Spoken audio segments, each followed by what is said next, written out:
Saya mati-matian ini harus jadi, karena inilah yang akan melompatkan kita, meloncati leapfrog menuju ke peradaban yang lain.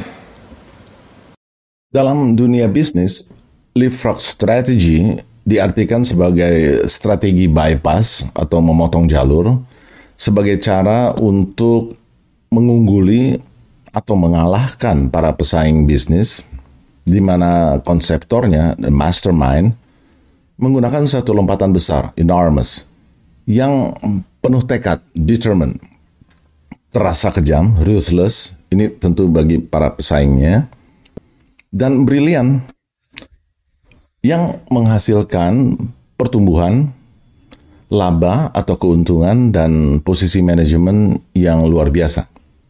Saya akan membahas bagaimana Presiden Jokowi melakukan apa yang dinamakan leapfrog strategy, atau strategi lompat katak ini.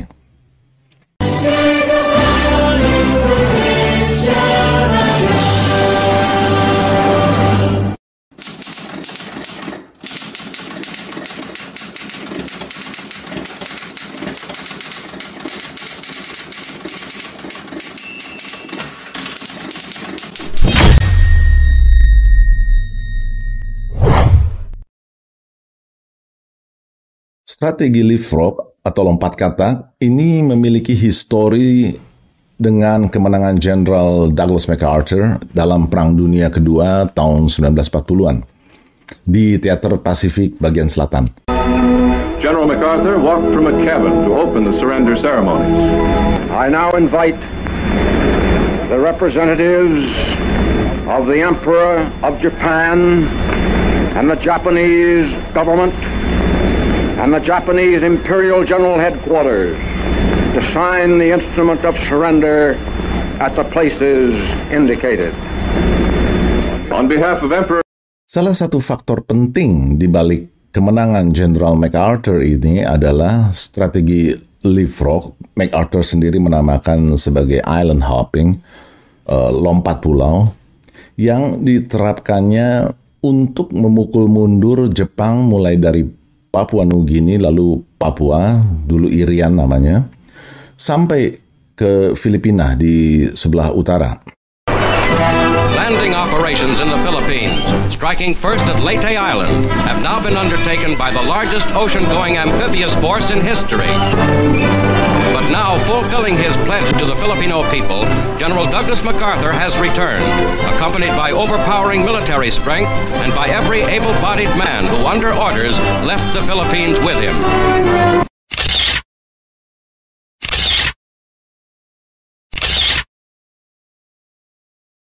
Bila kita lihat di sini, itu semua yang ditandai silang warna hitam adalah jalur logistik Jepang yang dipotong oleh MacArthur dengan cara melompati pulau-pulau di mana Japan was heavily fortified, kekuatan pertahanan Jepang kuat. Dan MacArthur justru menguasai pulau-pulau kecil yang pertahanannya lemah, namun efektif untuk dijadikan basis pertahanan Amerika. Ini dilakukan untuk memotong jalur suplai logistik Jepang. Kita tahu, perang tanpa logistik, amunisi, makanan, pasukan cadangan, artinya adalah menanti hari kekalahan perang. Kata kuncinya pada memotong suplai logistik. Gagasan strategis macam inilah yang sekarang diterapkan oleh Presiden Jokowi untuk memenangkan persaingan global ekonomi kita.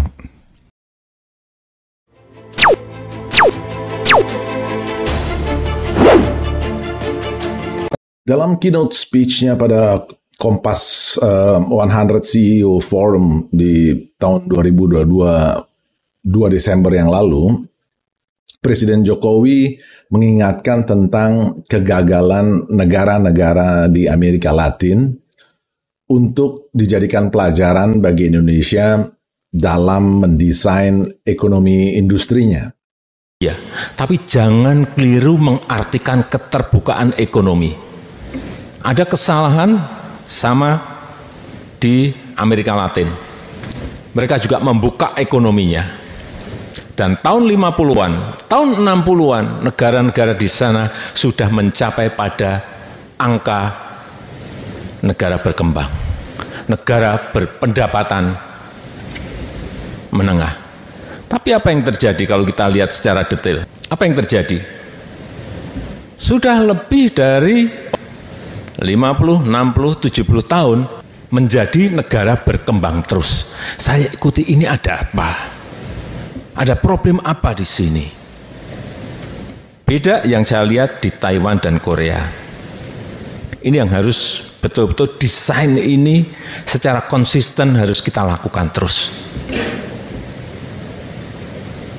Pada tahun 2006 saya pernah berdiskusi secara terbatas dengan Dr. Hernando de Soto dari ILD di kamar hotelnya di Four Seasons Jakarta. Bambang Harimurti dari Tempo yang mengambil inisiatif. Saya datang bersama Pak Sarwono Kusuma Atmaja dan ketemu Gus Dur juga yang didampingi oleh Yeni Wahid waktu itu. Ada beberapa orang lagi yang saya tidak ingat lagi siapa saja. Nah, dalam diskusi itu Gus Dur menyoroti tentang gelombang The Pink Tide yang mulai terasa kemunculannya di Amerika Latin pada saat itu. The Pink Tide atau gelombang merah muda, orang-orang di sana menyebutnya Marea Rosa dalam bahasa Spanyol. Ini adalah gelombang politik, jadi ideologis, yang berubah haluan dari pemerintahan bergaya junta militer, right, pemerintahan kanan atau konservatif, ke arah pemerintahan kiri atau kiri tengah. Dalam bahasa Inggris ini diistilahkan dengan left of center atau left leaning. Di berbagai negara di kawasan itu, Gus Dur melihat The Pink Tide ini kemungkinan justru hanya akan menggeser pemerintahan konservatif kanan, junta militer, yang banyak berkuasa di situ hanya ke arah ekstrim lainnya, yaitu pemerintahan kiri, tetapi tidak akan berdampak apa-apa terhadap kesejahteraan rakyat di sana bila tidak disertai dengan suatu rencana atau desain jalan pembangunan yang tepat. Dan hal ini diamini oleh Hernando de Soto, sebagaimana juga dipaparkan dalam bukunya yang berjudul The Other Path.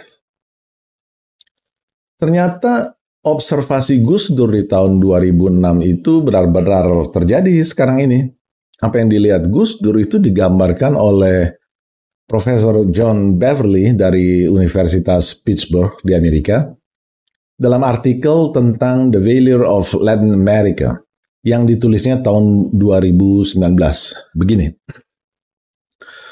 Runtuhnya Hugo Chavez di Venezuela dan kekalahan telak Partai Buruh di Brazil baru-baru ini, itu konteks tahun 2019 ya, oleh seorang kandidat ekstrim sayap kanan, tentu yang dimaksud oleh Profesor Beverly di sini adalah Jair Bolsonaro dari konservatif atau liberal nasionalis. Ini menandai berakhirnya suatu periode yang optimis tentang nasib baik yang dijanjikan oleh kaum kiri Amerika Latin. Periode ini yang sering disebut dengan The Pink Tide. Nah, kedua peristiwa ini mewakili kegagalan kaum kiri Amerika Latin. Bila Amerika Latin, khususnya Brazil, lalu wilayah Southern Cone, ini wilayah yang berada di pucuk benua itu yang bentuknya seperti cone ice cream, dan Meksiko, di tahun 1940-an sedikit lebih maju dari Cina dan India, saat ini jelas berada di belakang kedua negara tadi in terms of demografi dan pertumbuhan ekonominya. Nah, ingat kata-kata Presiden Jokowi barusan. Faktanya memang sejak 1940-an sampai permulaan 90-an, nama-nama diktator junta militer seperti Rodriguez Lara di Ekuador, Fulgencio Batista di Kuba, Rafael Trujillo di Republik Dominikan, keluarga Somoza di Nicaragua, sampai Manuel Noriega di Panama, ini mewarnai pemerintahan atau kepemimpinan politik di Amerika Latin. Tetapi dengan kemunculan The Three Musketeers of the Left, yaitu Hugo Chavez di Venezuela tahun 99, lalu Lula da Silva di Brazil tahun 2003, Evo Morales di Bolivia tahun 2006, gelombang Pink Tide menggeser dominasi junta militer atau pemerintahan kanan di Amerika Latin. Nah, menyusul dalam gelombang ini nama-nama pemimpin lainnya seperti Cristina Fernández de Kirchner di Argentina tahun 2007 dan Fernando Lugo Mendes di Paraguay tahun 2008. Yang ini mantan imam Katolik lalu jadi uskup tapi kemudian keluar dari imamatnya. Ini adalah koleksi nama-nama pemimpin gelombang Pink Tide, jadi kiri. Namun pergeseran dari dominasi pemerintahan kanan ke pemerintahan kiri di Amerika Latin ini tidak membawa dampak signifikan kepada perekonomian secara keseluruhan. Energi bangsa terlalu difokuskan dan habis pada masalah-masalah politik kekuasaan, bukan pada masalah pembangunan bangsa. Itu intinya. Malahan, belakangan ini sejak 2010, terjadi perkembangan lain lagi di Amerika Latin, yaitu kembali bergeser kepada apa yang disebut the new right atau kanan baru. Nah, pada saat diskusi di Cornell University ini terjadi, coba Anda perhatikan tanggalnya, pergeseran itu sedang berjalan. Dan hari ini, diskusi itu tahun 2016 ya, Anda bisa riset sendiri ada berapa banyak nama-nama pemimpin di gelombang The Pink Tide ini yang masih berkuasa di Amerika Latin, di masing-masing negaranya. Jadi, perubahan-perubahan yang terjadi di kawasan Amerika Latin relatif hanyalah suatu pendulum kekuasaan yang bergerak dari kanan ke kiri, sekarang ke kanan lagi. Hanya penamaannya saja yang beda-beda mengikuti gagasan-gagasan politik baru, tetapi cenderung melupakan strategi pembangunan yang diperlukan, terutama di bidang ekonomi.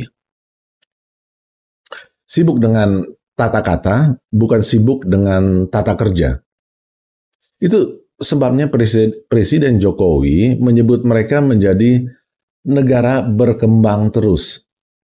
Dan hal ini harus menjadi a lesson learned bagi Indonesia.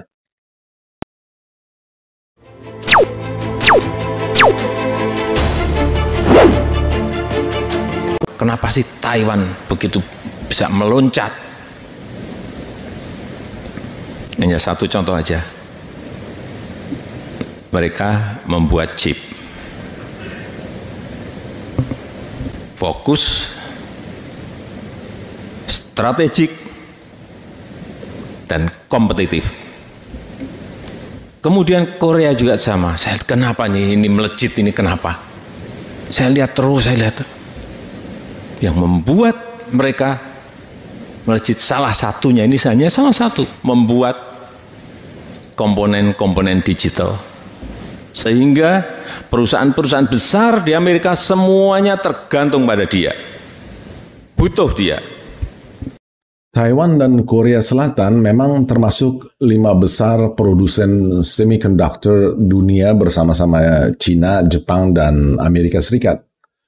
Dari segi strategi industrinya, beda keduanya adalah Korea cenderung melakukan vertical integration, sedangkan Taiwan cenderung melakukan horizontal integration. Saya jelaskan soal ini. Umpamanya saya pemilik kebun sawit. Saya melakukan integrasi vertikal dengan membuka bisnis pabrik minyak gorengnya juga. Setelah itu, saya buka bisnis distribusinya juga. Karena kebun satu kapasitasnya terbatas, saya investasi lagi di kebun 2, kebun 3, dan seterusnya. Ini yang dinamakan integrasi horizontal di level kebun. Di level pabrik, integrasi horizontal adalah ketika saya investasi di pabrik 2 dan 3. Di level distribusi adalah ketika saya masuk juga ke bisnis grosir dan retailnya. Karena keterbatasan lokasi di berbagai daerah, saya lalu masuk ke bisnis franchise, menawarkan peluang distribusi minyak goreng saya. Pada titik ini, sekali lagi saya lakukan integrasi vertikal. Para franchisee yang ada di ribuan tempat di seluruh Indonesia, entah franchisee paket grosir atau paket retail, adalah integrasi horizontal yang saya lakukan. Jadi, integrasi vertikal adalah perluasan bisnis dari hulu ke hilir atau sebaliknya. Integrasi horizontal adalah perluasan bisnis di level atau bidang yang sama. Bayangkan ada berapa profit points atau titik laba yang bisa diciptakan dengan skema ini, terutama di level hilir, distribusi dan franchise. Inilah cara Presiden Jokowi melihat apa yang dia sebut-sebut sebagai ekosistem untuk kepentingan kesejahteraan rakyat Indonesia. Beda strategi industrialisasi antara Korea dan Taiwan.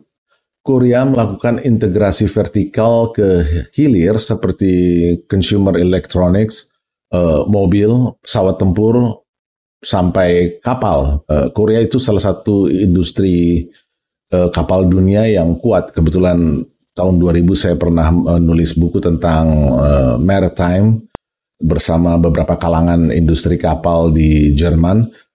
Ini dalam rangka mewujudkan visi Presiden Abdurrahman Wahid pada saat itu. Nah, sedangkan Taiwan lebih kepada integrasi horizontal, artinya memperluas cakupan jenis industri semikonduktor itu sendiri dari jenis A ke jenis B, C, dan seterusnya. Mari kita lihat data US Department of Trade di layar Anda. Taiwan adalah ICT Manufacturing Hub. Hub ini artinya pusat. Dan pengertian hub ini punya implikasi yang serius karena menyangkut geopolitik. Sebentar lagi akan kita bahas. Disebut hub karena Taiwan memiliki basis industri yang kuat.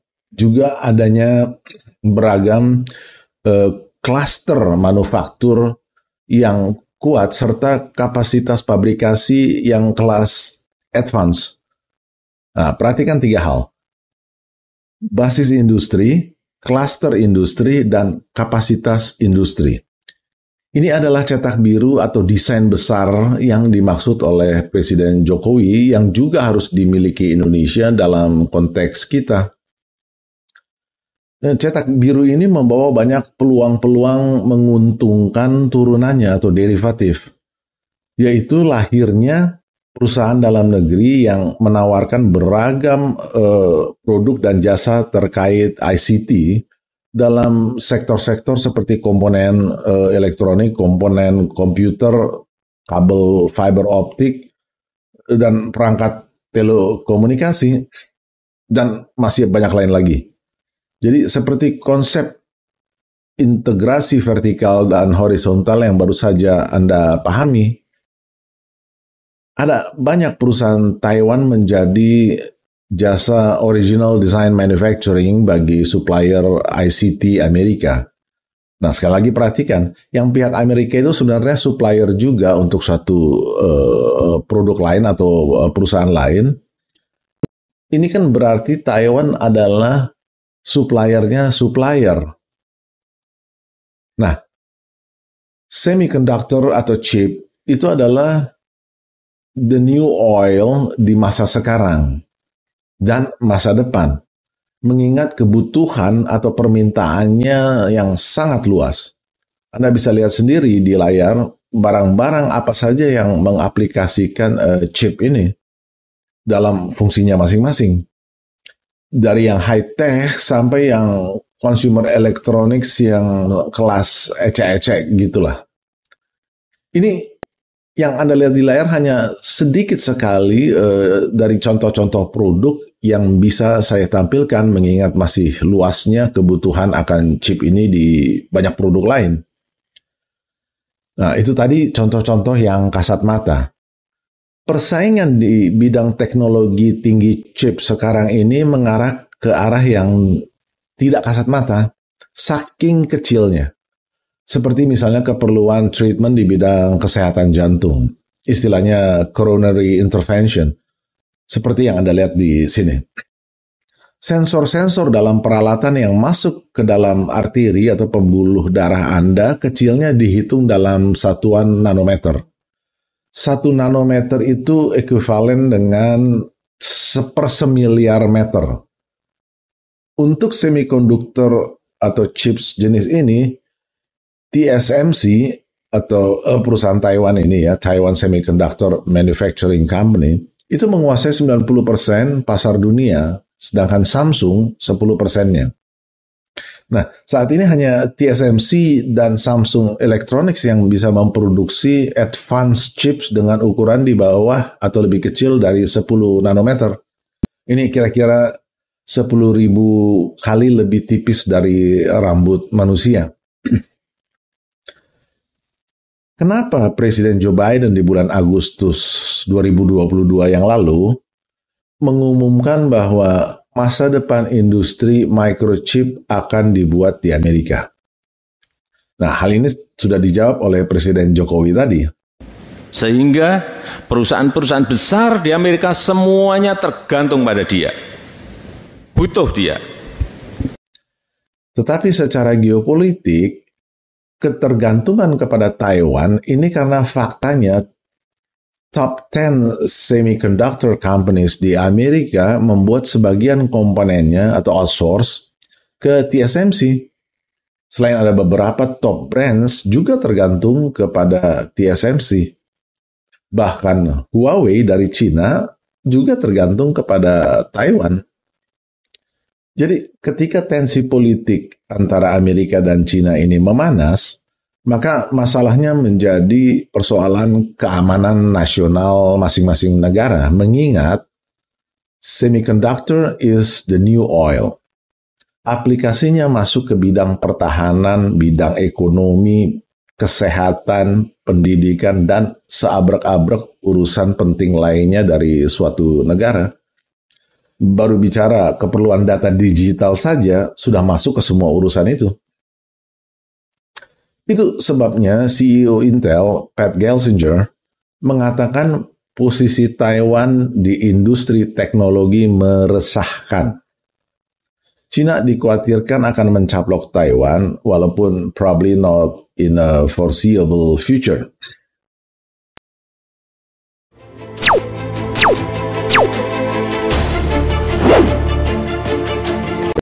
Ekonomi kita, keterbukaan ekonomi, tetapi sekali lagi harus kita bisa mendesain negara lain tergantung pada kita. Harus, jangan sampai kita ini hanya menjadi cabang. Ini yang saya lihat kekeliruan di Amerika Latin, hanya menjadi cabang. Banyak investor masuk, tetapi hanya menjadi cabang. Ekonominya tumbuh, tapi hanya menjadi cabang. Dan negara-negara itu saya lihat juga tidak membuat produk-produk yang negara lain bergantung. Sehingga ini tidak masuk ke global supply chains. Belajar dari pengalaman Amerika Latin itu, sudah sejak sekolah dasar Presiden Jokowi, Anda, dan saya paham bahwa kita punya 4 modal utama geopolitical advantages, yaitu SDA, SDM, populasi, dan geografi.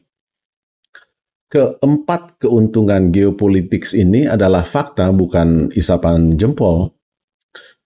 Fakta geopolitik pertama adalah sumber daya alam, SDA, yang terkait dengan non-renewable resources atau SDA tak terbaharui, seperti misalnya mineral atau komoditas tambang, sudah menjadi pengetahuan umum tingkat sekolah dasar kelas 4 sampai 6 bahwa kita sangat kaya dalam hal ini.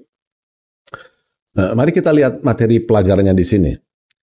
Di sini Anda bisa temukan sendiri di mana sumber-sumber batu bara kita, di mana sumber tembaga kita, di mana nikel kita, di mana biji besi, mangan, minyak bumi, dan seterusnya.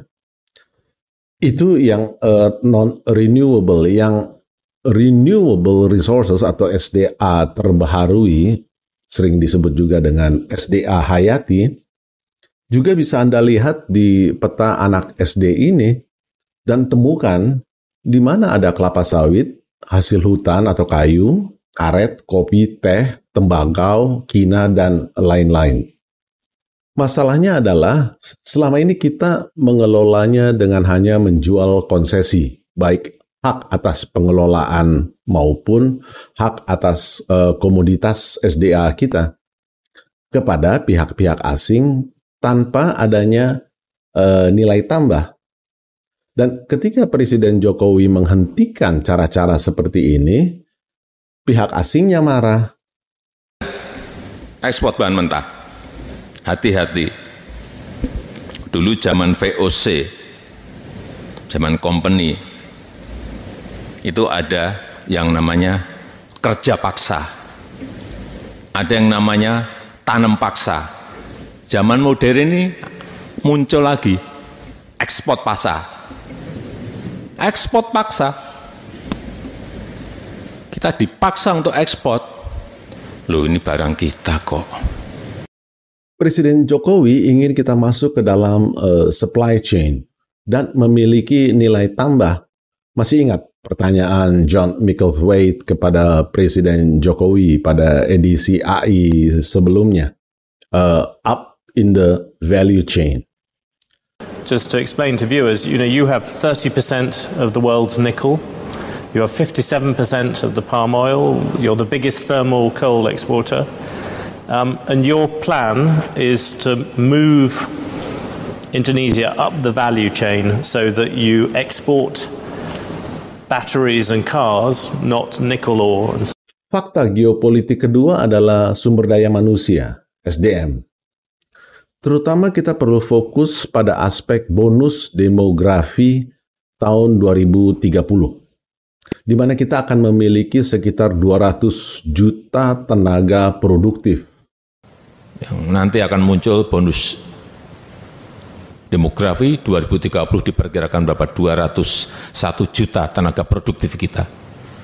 Pada titik ini, ketika komposisi populasi usia produktif lebih besar daripada usia yang tidak produktif, terciptalah peluang besar bagi sebuah negara untuk meningkatkan performa ekonominya, terutama industrinya. Industri adalah tulang punggung perekonomian suatu negara, baik itu industri rakyat maupun industri besar atau konglomerasi. Pada grafik chart hasil sensus penduduk terakhir tahun 2020 ini yang latest dari BPS ya, populasi Indonesia itu 270,2 juta jiwa. Mari kita jumlahkan Gen X yang 21,88%, ditambah milenial yang 25,87%, ditambah Gen Z 27,94%, itu kan sama dengan 74,69% dari total populasi. Mereka inilah kekuatan ekonomi Indonesia dalam bonus demografi tahun 2030 nanti. Terutama kaum milenial dan Gen Z yang totalnya sekarang 53,81% dari populasi kita. Fakta geopolitik ketiga dan keempat adalah populasi dan geografi. Indonesia nomor 4 negara berpenduduk terbanyak di dunia saat ini.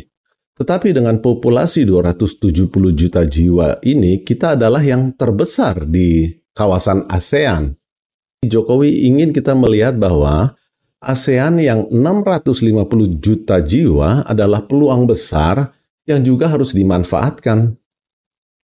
Sedangkan aspek geografi kita secara geopolitik artinya adalah posisi strategis di jalur logistik dunia, baik di bidang perdagangan maupun pertahanan. Dari keempat geopolitical advantages ini, lalu apa yang akan kita lakukan? Yaitu satu, membuat negara lain bergantung pada kita. Sebetulnya ini sudah beberapa kali saya cek, siapa sih yang tergantung pada kita? Ternyata banyak sekali. Begitu batu bara, kita stop 2 minggu saja, yang telepon ke saya banyak sekali. Kepala negara, Perdana Menteri, Presiden. Oh ini tergantung. Kok banyak sekali. Saya kaget juga. Urusan batu bara. Begitu juga minyak, CPO.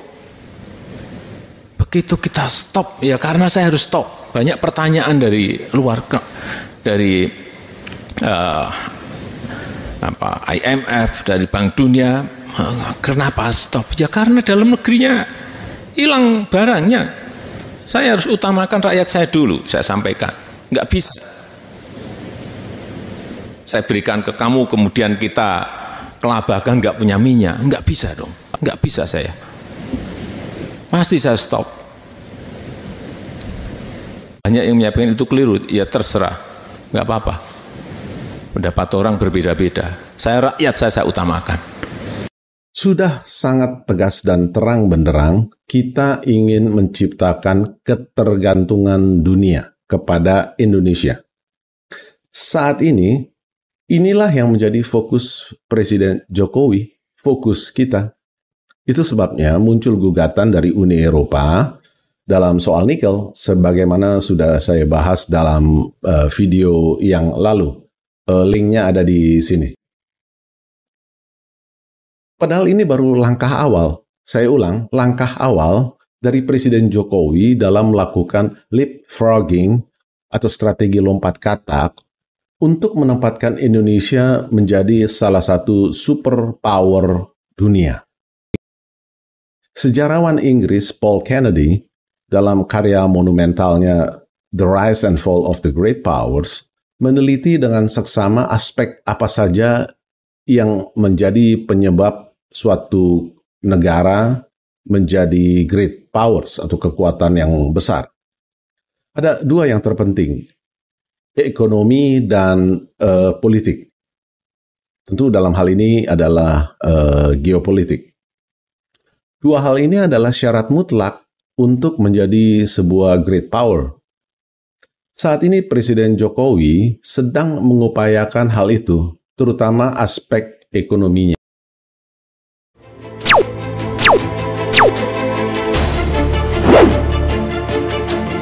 Setelah kita menghentikan ekspor biji nikel dan meningkatkan added value-nya menjadi produk setengah jadi, ferronikel atau NPI, pig iron atau nickel matte, penerimaan kita berlipat 18 kali dari US 1,1 miliar menjadi US 20,8 miliar. Tetapi bukan ini tujuan utama kita. Tujuan utama kita adalah membangun ekosistem besarnya, sehingga value chain-nya yang berkali-kali lipat ada di pihak kita.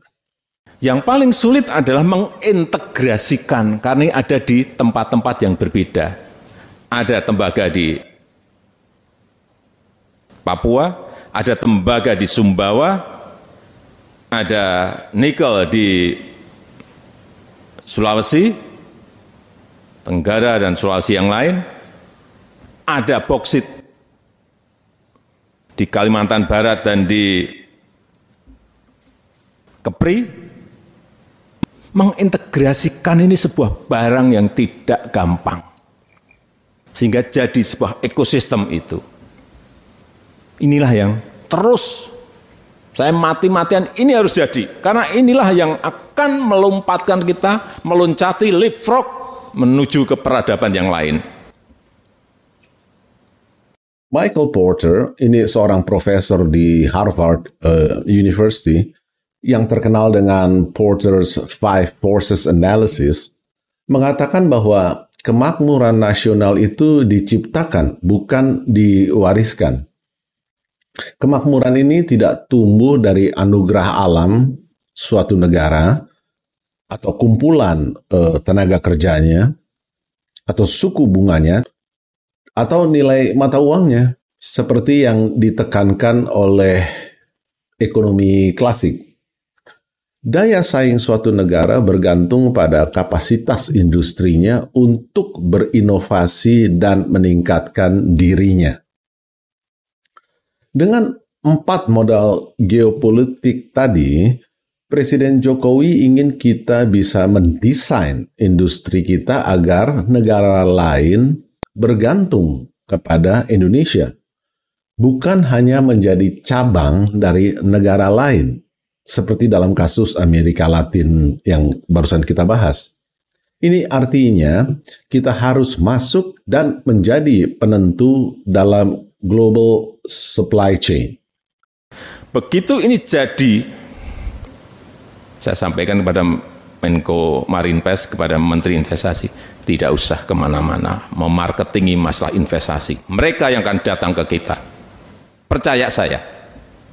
Mereka yang akan datang ke kita untuk mencari, untuk beli EV baterai kita. Sehingga saya sampaikan, kita ini terbuka. Silahkan datang, partneran dengan private sector, partneran dengan BUMN, sehingga jangan sampai kita ini ditinggal. Ini kuncinya di situ tadi. Di Amerika Latin, mereka membuka investor sendirian, bertahun-tahun menikmati teknologi, nggak ada transfernya, sehingga tidak ada ketergantungan itu. Inilah yang ingin kita bangun, hanya satu ekosistem dulu. Belum nanti ekosistem yang berikut-berikutnya. Kalau ini jadi, percaya saya, perkiraan saya 2026-2027 kita sudah kelihatan lompatan ini akan kelihatan. Akan berbondong-bondong masuk industri, karena industri otomotif ke depan, baik itu sepeda motor, baik itu mobil listrik, sepeda motor listrik, mobil listrik, itu akan menggantikan mungkin lebih dari 50% dari demand dari pasar yang ada. Inilah yang harus kita tangkap. Begitu ini jadi, saya kemarin hitung-hitungan, saya hitung. Berapa sih? 60% mobil listrik, kendaraan listrik akan tergantung kepada EV baterai kita. 60% dari pangsa pasar yang ada di dunia. Inilah kekuatan besar kita nanti. Seperti tadi komponen digital, seperti tadi chip. Apa yang dilihat Presiden Jokowi cocok dengan Insight, lembaga konsultan yang barangkali paling bergengsi saat ini, McKinsey & Company.